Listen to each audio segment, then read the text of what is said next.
ש"ס, באתי מרמת גן עד קישינוב לטפל בבעיות שיניים שלי. ראיתי פרסומת בפייסבוק והתעניינתי. פשוט לחצתי ורציתי לבדוק מה זה הקליניקה הזאת. הלכתי לאתר של הקליניקה, הסתכלתי הכל, קראתי הכל ואהבתי. היו לך איזשהו חששות לפני שבחרת בנו, ולמה באמת בחרת בנו? אז כמובן שהיו לי כל מיני חששות, כי לטפל בשיניים בכלל זה מאוד מפחיד אותי, בשבילי זה פחד.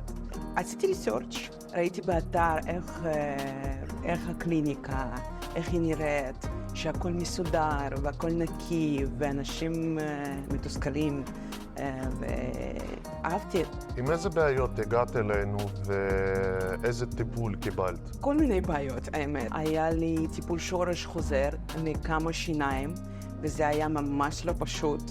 הסיטואציה שלי לא כל כך פשוטה, וקיבלתי פה ממש טיפול טוב, וגם סתימות וגם השתלה.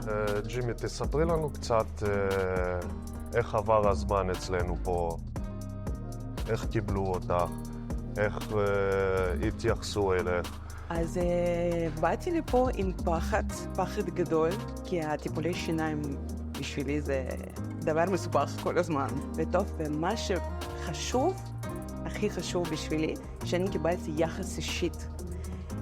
האמת שאני הייתי כמו ילדה קטנה שפוחדת, אבל הרופאים וכולם ככה עמדו על ידי ואמרו, הכל בסדר, הכל יהיה בסדר. ובשבילי זה היה, מה זה הקלה גדולה, שיש מישהו שכאילו אומר לה, הכל יהיה בסדר, הכל יהיה בסדר. תומך. כן, תומך.